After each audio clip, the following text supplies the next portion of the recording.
Somewhere beneath the Alps, there is a tunnel buried so deep under a mountain that the rock around it begins to squeeze inward, not over centuries. In real time, engineers measured it. Steel ribs designed to hold thousands of tons of pressure were slowly bending under the weight above them. The mountain was trying to close the tunnel behind the drills, and this is not the only place on Earth where the ground refuses to cooperate. There are tunnels where the sea breaks in at around 80 tons of water per minute. Tunnels carved into vertical cliffs by villagers with nothing but hand tools and rope. And tunnels where geologists had warned well in advance that the mountain itself was unstable. Each one was built anyway. What happened inside them is the kind of story most engineers do not want to repeat. Most tunnels look clean once they open. Smooth concrete, steady light, trains gliding through in minutes. But before the concrete and the lights, there is a harder truth. A tunnel is not a hole in the ground. It is a negotiation with pressure, water, gravity, and unstable rock. These 4 tunnels are not impossible because they break physics. They are impossible because every one of them was built at the point where geology stopped cooperating. They are places where the planet pushed back. Chapter 1. The tunnel the mountain tried to crush. Beneath the Swiss Alps lies a passage so deep that engineers had to design it against the weight of an entire mountain range. The Gotthard Base Tunnel, around 57 kilometers long. At its deepest point, more than 2,300 meters of solid rock sit directly above the ceiling. That is the equivalent of stacking the Burj Khalifa on itself nearly 3 times, and every meter of that rock presses downward, constantly, without pause. To picture what that means, imagine standing inside the tunnel for a moment. Above your head, the lining of the tunnel. Above the lining, 2 1/3 kilometers of compressed alpine rock. That column of rock has weight. In engineering terms, this is called overburden pressure. The deeper the tunnel, the heavier the load above it. And in the Gotthard, that load is among the heaviest ever managed in a long civilian tunnel. From the surface, the Alps look stable. They are not. They are still rising, still shifting, still under tectonic stress from the slow collision that built them millions of years ago. When engineers began drilling into that mountain in the early 2000s, they discovered something the surface never shows. Deep underground, certain layers of rock behave less like stone and more like a slow, heavy paste. Geologists call them squeezing zones. A normal hard rock holds its shape after excavation. A squeezing rock does not. When the load above it is high enough and the rock itself is weak enough, it slowly deforms inward over weeks and months, not as a sudden collapse, as a quiet, continuous deformation. Walls move toward each other. Floors lift. Steel begins to bend. In some sections of the Gotthard, this was exactly what happened. Initial test bores started closing in on themselves. Steel ribs designed for enormous loads slowly buckled inward. The hardest part of this project was not making a hole through the Alps. It was stopping the Alps from taking the hole back. For the technical teams involved, the problem was not only excavation, it was survival of the structure once excavation was done. And then the environment itself became another adversary. As the tunnel went deeper, temperatures rose. In the deepest sections, the rock itself reached around 45 degrees Celsius. Combined with humidity and machinery heat, the working environment near the active face could become brutal. Industrial cooling systems were installed to bring temperatures down to something workable, and even then, shifts at the tunnel face were carefully limited. Then came the water. Pressurized groundwater trapped in fractured zones inside the massif. When drills broke into those zones, the water did not seep. It exploded outward, sometimes carrying rock and dust with it. In the Piora syncline, an area that haunted geologists from the planning stage, engineers expected a layer of saturated, sugar-like dolomite under enormous water pressure. If the main tunnel had cut directly into it, the entire excavation could have flooded. So before driving the tunnel forward at that point, engineers ran exploratory bores years in advance, just to check. Just to make sure the worst case was not waiting for them, and still, surprises came. 2 major incidents from fault zones and altered rock are reported to have halted progress for several months each.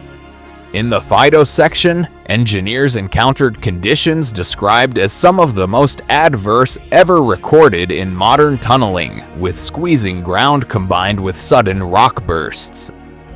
A rock burst is exactly what it sounds like. Pressure builds inside the rock until a section of the wall fails violently. For a human standing nearby, there is almost no warning. Construction lasted around 17 years. 9 workers died. Today, modern trains slide through the Gotthard Base Tunnel in under 20 minutes. Passengers read, sleep, scroll their phones. Most of them will never know what is happening above their heads. A mountain range that, in geological terms, is still moving. Faults that are still active, pressure that is still pressing down on the lining, and a structure that is, in a real sense, holding the Alps open by design. This is one of the longest operational railway tunnels on Earth. It is also one of the most carefully fought for tunnels in history. But the Alps are at least solid rock. The next tunnel was built beneath something that never stands still. Chapter 2. The Tunnel Beneath a Moving Sea. In northern Japan, 2 large islands sit close together, separated by water that has killed thousands of people. The Tsugaru Strait, a narrow stretch of ocean known for sudden storms, dangerous currents, and seismic instability. In 1954, a typhoon named Marie struck the strait and sank 5 ferry boats in a single night. More than 1,400 lives were lost, including those on the Toya Maru.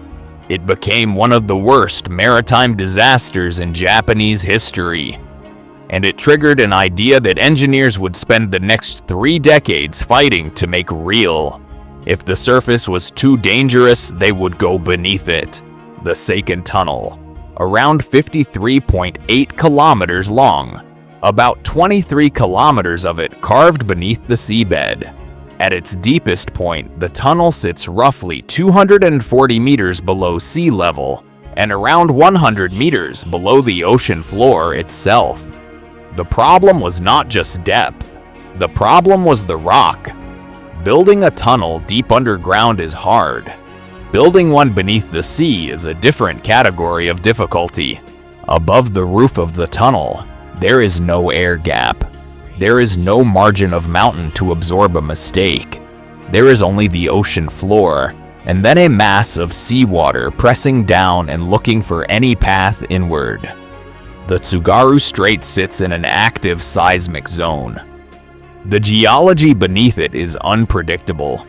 Soft volcanic deposits, fractured layers, sections of waterlogged ground where boring machines could not safely operate. So much of the work relied on drilling, blasting, grouting, and conventional excavation methods rather than simply driving modern tunnel boring machines through the most unstable ground. For more than 2 decades, thousands of workers pushed forward through unstable, water-soaked rock, knowing that what was above them was not air. It was the sea. You could feel it, according to those who worked there. A constant awareness, drips from the ceiling, damp walls, the hum of pumps in the distance, always running. And then, in 1976, the thing they feared most happened. A drill broke into a patch of soft, water-saturated rock. The strait flooded into the tunnel. According to reports, water poured in at around 80 tons per minute. To stop it, crews had to inject cement at high pressure into the rock around the break, while pumps fought to keep the tunnel from drowning. It took more than 2 months to bring the inflow under control. That was one incident. There were others. By the time the Seikan Tunnel opened in 1988, around 34 workers had died during construction, with more than 1,000 reported injured during the project. And the danger did not end with the opening. Technical accounts describe a continuous inflow that still has to be pumped out around the clock. Pumps run 24 hours a day. Backup pumps stand ready. Backup batteries support the backups. The Seikan Tunnel is not dry because the ocean gave up. It is dry because the machines have never been allowed to stop. The Gotthard fights a mountain pressing down from above. The Seikan fights a sea pressing down from above. But the Gotthard, once built, can hold its shape with engineering and time. The Seikan needs an active, ongoing life support system. Cut the power for long enough, and you do not have a tunnel anymore. You have a problem. The Gotthard had the resources of one of the wealthiest countries on Earth. The Seikan had decades of state planning, hundreds of engineers, and some of the most advanced underwater construction methods of its time. The next tunnel had none of that. No machines, no formal engineering team, no safety systems. Just 13 villagers and a cliff. Chapter 3. The tunnel carved by hand into a cliff deep in the Taihang Mountains of central China, perched on a cliff at around 1,700 meters above sea level, sits a village almost no one had heard of. Guoliang. For centuries, the only way in or out was a narrow path called the Sky Ladder, a series of steep, exposed steps carved into the mountainside. It was treacherous in good weather, often deadly in bad. Children who left the village for school sometimes never made the climb back. Goods had to be carried up by hand. Medical emergencies were nearly impossible to manage. Stand at the edge of the cliff outside Guoliang and you understand the problem in a single look. The rock face drops vertically for hundreds of meters. Wind moves up the wall and over the village like a steady pulse. There is no slope to work with. No natural shelf, no place where a road could simply be cut and added later. For years, villagers asked for help, for a road, for something. Nothing came. In 1972, 13 of them decided to build the road themselves. They had no formal engineering training, no modern construction equipment. Almost none of the systems a modern tunnel project would require. What they had were chisels, hammers, ropes, and money raised by selling livestock and herbs. They began carving directly into the side of the cliff, by hand, roughly 1,250 meters of tunnel, cut along a near vertical wall of rock hundreds of meters above the valley floor. To reach the working face at the start, they lowered themselves on ropes against the cliff and struck the stone inch by inch. The work was physical, repetitive, and dangerous. A chisel strike at the wrong angle could send fragments outward. A rope failure could end everything in seconds. Dust filled the air. Hands bled. Forearms burned. At the most difficult stages, local accounts describe progress slowing to around 1 meter every 3 days. At least one villager died during construction. Some accounts record more. For modern engineers, what astonishes about Guoliang is not the tunnel itself. It is the conditions under which it was made. A vertical cliff is an unforgiving structure. Every wrong angle can open into the void. Every cut can weaken the rock above or below it. There is no second attempt, no retreat, no safety net. The men who built this tunnel had no rock mechanics studies, no geological surveys, no monitoring instruments. They worked by eye, by intuition, by physical exhaustion, and by a deep familiarity with the mountain they lived on. And somehow, the road still holds. Reported dimensions describe a tunnel roughly 5 meters tall and 4 meters wide, cut into a sheer cliff with hand tools. Along its length, more than 30 openings were broken through the outer wall, partly to remove debris during construction, partly to let in light. Today they frame views straight down into the valley below. Drive through it once and the experience changes you a little. Sunlight pulses through the windows in sharp bands across the road. Beyond the windows, open air, and rock so close to the side mirror you could touch it through the glass. Guoliang does not unsettle engineers because of what advanced machines achieved. It unsettles them because it was achieved without the systems that normally make such a road possible. The Gotthard and Seikan tunnels showed what happens when geology pushes against modern engineering. Guoliang shows what happens when humans go in with almost nothing at all. It took 5 years. It opened in 1977.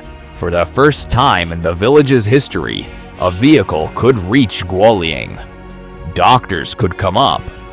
Goods could move down. Children could be educated outside.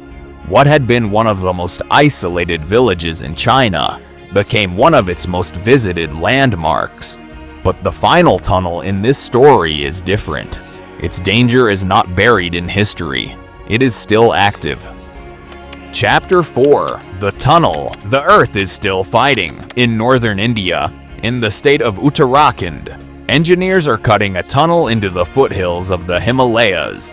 The Silkyara, or Silkyara Tunnel, around 4.5 kilometers long, designed to shorten a key segment of the Char Dham pilgrimage route through some of the most sacred terrain in the country. It is also being built into one of the youngest, most unstable mountain ranges on Earth. The Himalayas formed roughly 45 million years ago, when 2 continental plates collided. That collision has never fully stopped. In geological terms, the Himalayas are still very young. They are still rising. The faults beneath them are still active, and the rock that makes them up in many places is fragile, fractured, and prone to sliding. Tunneling through old settled mountain ranges is one challenge. Tunneling through a mountain range that is still in motion is something else entirely. Layers do not always lie where surveys predict. Weak zones can run for hundreds of meters and then suddenly twist. Water can appear where the rock should be dry. For geologists, the warning signs in this region were not subtle. Earlier warnings and expert concerns had already raised questions about major infrastructure and fragile Himalayan terrain. On November 12, 2023, at around 5:30 in the morning, a section roughly 200 meters from the tunnel entrance gave way. A wall of rock and debris collapsed inside the tunnel, sealing it completely. 41 workers were trapped on the other side. The collapse happened in what geologists later identified as a shear zone, a band of highly deformed weak rock that can fail with very little warning. The rock types along the tunnel's alignment included metasiltstones and phyllites, materials known to crumble and slide. The danger was not theoretical, it was geological. What followed became one of the most watched tunnel rescue operations in recent memory. The workers were alive but cut off.